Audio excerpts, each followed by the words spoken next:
morning or good evening. Welcome, Eira, to this Thank you, Siri. conversation at Minds and Money. An exciting time to have this conversation when everything is seems to be moving quickly, changing rapidly. Um, to our audience, we have a very special guest. Some bit of her bio you've probably all seen. We've gone from Diavik to Stornoway and now Lucara in Botswana. Many accolades to her name, well deserved successes, of course, all in the diamond space.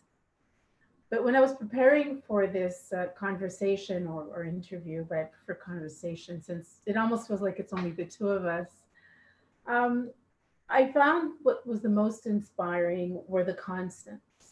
There's change, so remote territories, different cultures, Northwest Territories, Quebec, now Botswana, but there seem to be constants. And those constants will be the framework of our conversation, if you will, this afternoon. Um, you haven't been afraid at all of shattering traditional models, not just in the male female space, but just in the mining space in general. You've had the ability and the courage to take unconventional steps again, in an industry that always views change with some trepidation. And it seems to me that throughout your career, and certainly so far, there's been perseverance and resilience, a lot of vision, and agility and ability to adapt. And these are all characteristics, of course, that are so important today because of what we're going through and hopefully come out on whatever is expecting us at the end of this pandemic. Ira, for our first question, talk to us a bit about the importance of your internal network, your relationship with your C suite, your board, but also your team on the ground. I mean, they're far away right now, we're all remote with the challenges that we have. Talk to us a few minutes about that particular issue. Sure, Siri, thank you very much. And it's a pleasure to be here today having this conversation. I think the connectivity between the board, the C-suite, and our team on the ground is absolutely critical at all times, but particularly as we're enduring the challenges and extra challenges associated with COVID. And that communication is critical. So we've certainly learned how to kind of adapt to more calls like this through Zoom. But however you communicate, I think what's really critical is that it's regular and often, and we are managing multiple geographies and multiple time zones, and that isn't always the easiest. But we've got a group of people that are very committed and love what they do, and that always helps. So we've been able to maintain good communication. Pleased to report that our mine has been fully operational since COVID began. We were declared an essential service by the government of Botswana, which has allowed us to kind of march forward, and we've been able to operate safely. And so we're, very pleased about how we've managed to this point. But it is certainly a unique environment to operate in. Certainly is. Thank you for that. So this ongoing communication, and in looking at both your financials at yearly report that just came out not too long ago, as well as your sustainability report, you've made a couple or a number of choices of issues that were important to you. How do you relate materiality of your financial side with the requirements of the SDGs that you've chosen to follow with?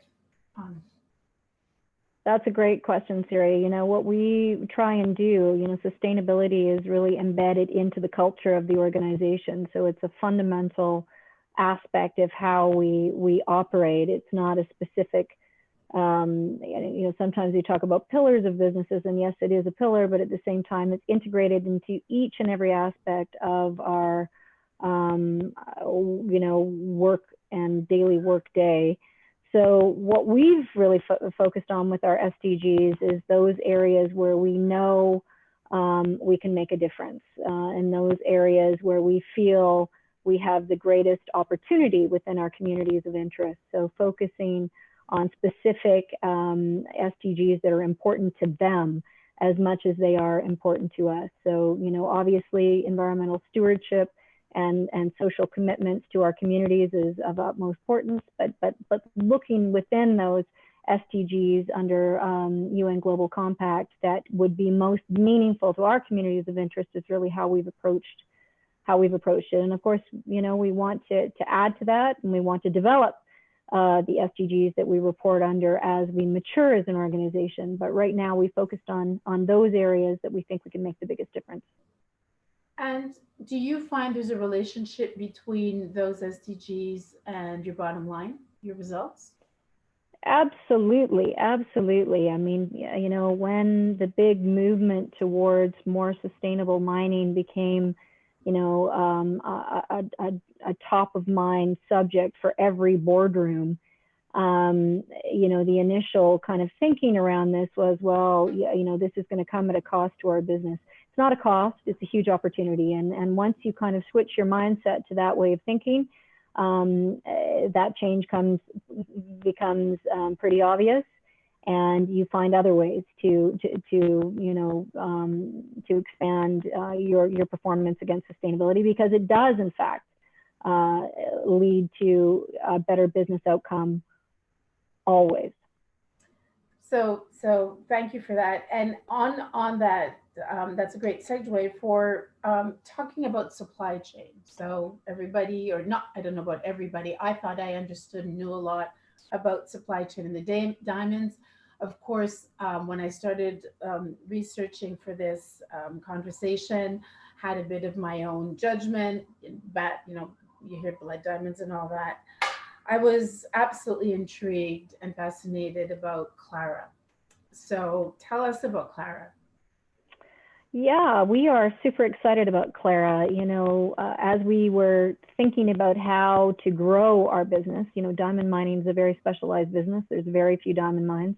We're always on the lookout for another mining asset. But with Clara, we had a different kind of opportunity. It's still in diamonds, but it is a digital marketplace rather than a mining asset. And what Clara has the potential to do, and in fact, what Clara is doing, is completely transforming the existing supply chain for diamonds that we've all kind of endured and experienced for more than 100 years. And it's really about breaking the paradigm that exists between producers and manufacturers and consumers. And, you know, traditionally, we've sold diamonds in a very push style sales system where we force our customers to buy batches or assortments of diamonds. What Clara does is it turns that on its head. We go to our customers and we ask them what it is that they want to manufacture, and we then find the right rough diamonds to manufacture into what they need. So we turn it from a push style sales system into a pull style sales system. We make it more efficient, and we reduce, you know, we improve the overall flexibility.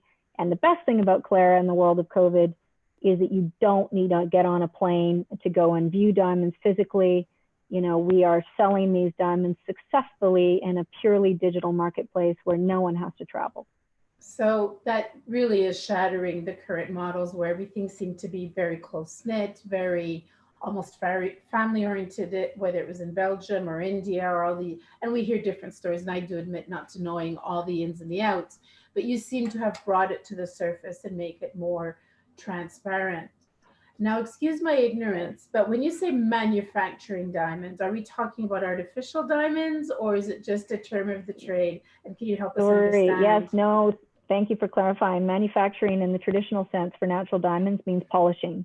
It means taking a rough diamond and turning it into a polished diamond. So we call that process manufacturing. But thank you for clarifying, because I could see how that would be misconstrued.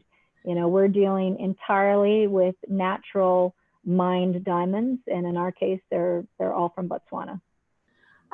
Just a quick question that comes to mind.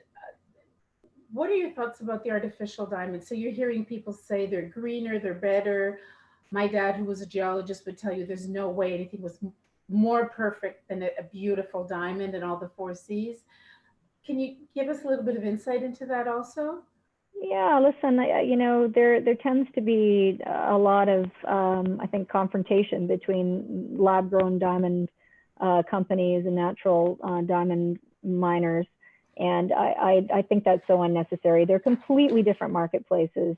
Lab-grown diamonds are not greener. They, in fact, require a huge amount of baseload power. If you think about it, a diamond, as your father would appreciate, was grown in the depths of the earth, sometimes as deep as 800 kilometers below the surface, under tremendous temperature and pressure. And geological processes then bring those diamonds to the surface, and they are actually erupted in volcanoes, ancient volcanoes called kimberlites. So when you think about it, as miners, we're simply digging up those diamonds and recovering them in a gravity circuit. All of the heavy energy or the CO2 output, if you like, that goes into making our diamonds happened, billions of years ago in the center of the earth. Lab-grown diamonds have to induce that level of energy consumption at the surface. So it does, in fact, consume 3 times more carbon than natural diamond mining does. But that aside, I think they really are different markets. The other aspect is that lab-grown diamonds are very inexpensive. You kind of think of them as fashion jewelry, as almost disposable diamonds that you can take on holiday without, worrying if you lose one on the beach. Whereas a natural diamond, of course, these are very, important commemorative gifts that we that we make with our friends and loved ones. So they have a completely different place, I think, in the consumer's heart. And it's not that they're mutually exclusive. In fact, I think you can have both. I'll have to remember that. Thank you. Quickly talk to us also within the supply chain about your HB agreement, and then we have about 8 minutes left. So I have 2 more questions for you. Yeah, well, the agreement we've done with HB is akin to what we've been trying to do with Clara. We've long recognized that the current supply chain is really inefficient, it's inflexible, and the margins within the supply chain have really been eroding, not only for producers, but also for those companies that are turning those diamonds into polished. So when we looked at that, we thought, there really has to be a better way. And our agreement with HB reflects our efforts to find a better way. So, typically someone who buys our diamonds to polish them, would make more money on the polished if they can get the lowest possible price on the rough. And that's the way it's worked. They make money off our backs, we make money off their backs, and the market goes up and down and the margins move around. And what we're doing with HB is, sorry, that's my dog barking in the background. That's part of COVID-19.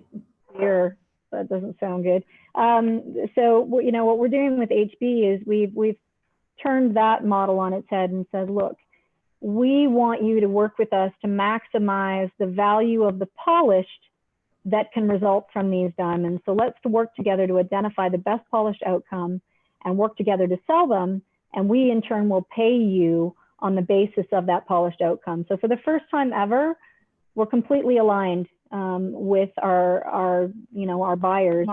And if we achieve a higher price, we all do better. So we really think this is the way of the future. This is a trial effort that we're making. We've got a commitment from HB to buy our diamonds on a polished basis till the end of the year. But if it goes well, our hope would be to continue that effort into 2021. That's fun. A great way, very dynamic and different way to raise cash in a difficult time, COVID-19. I think you're looking at expanding your mind. So that will help for sure. Definitely. So revenue certainty is an important one. And yes, what we found is that polished prices have actually held in pretty well compared to rough diamond prices. So this allows us to kind of get more value for the same production. So I have 5 minutes left, I'm being told. So I'm going to roll 2 questions in one. Quickly, your approach to D&I and how that looks within your organization. And more broadly, where do you see the mining industry going through and coming out of COVID-19? I hate to ask that question, but it's probably a really important one. Sorry, Siri, you cut out. My approach to diversity, was it? Diversity and inclusion, yes. Okay, yeah, sorry. Listen, I think that at Lucara, we're extremely proud of the fact that, you know, we have an executive team that's 85% female. We have the first ever managing director of a mine in Africa that is female. And, you know, this is something like sustainability that we've embraced because we see value in it. You know, we've got a top-notch team that love where they work and are really excited to be, you know, part of the future of this organization. So I think diversity is incredibly important because it can add a lot of value. And, you know, obviously it's not just about gender. And I think getting to the next level for us and understanding how we can, you know, diversify our board more in terms of the, you know, the types of disciplines is going to be important. But, you know, at the same time, we're a small organization and we have a small board and, you know, we expect a lot out of our board and we kind of need the board to, you know, especially as we go into something like an underground expansion, having engineering skills, for example, is really critical as we're making key decisions that will affect the future of the company. But as we evolve, and particularly with, you know, opportunities like Clara and the HB agreements, we will be looking to add different skills and diversify our board further. Excellent. 3 more minutes. Your parting thoughts or personal perspective on the mining industry coming out of the pandemic or going through it and going through the changes? Well, it's been a tough one because we've seen, you know, real pockets of excitement, particularly in the gold industry. And then we've got other commodities that have really struggled, you know, diamonds and uranium being 2 that come to mind. So I think that what is apparent to me, and I think this is something that is really characteristic of our industry, is that, you know, this is a progressive industry. This is a resilient industry. This is an industry that, you know, takes lemons and makes lemonade. And I think we have to continue to look for the silver linings. We've got to continue to forge a path ahead. And you know, I think there's a recognition that, you know, we still have a long way to go as well. You know, we need to get better in certain areas. And we've talked about 2 today, sustainability and diversity. But I think that, you know, the vast majority of mining companies understand that and aspire to that. And I think we are starting to see some positive changes. And I think what we need to do now is to really encourage, you know, the next generation of mining executives to consider this industry because it is progressive and because it does have opportunities for women and you know, other minorities. And we've just got to, you know, make that case and make sure that we're very clear communicating how great our business actually is. So thank you very much, Eira. I'll remember lemons to lemonade and encouraging the younger generation. And I'll add my own personal note. It's an incredible industry, giving us all great opportunities. And thank you to Mines and Money for hosting this. And I look forward to talking to you again. Thank you very much, Eira. And to our audience, thank you very much as well. Thank you, Thanks. everybody. Bye for now. Bye.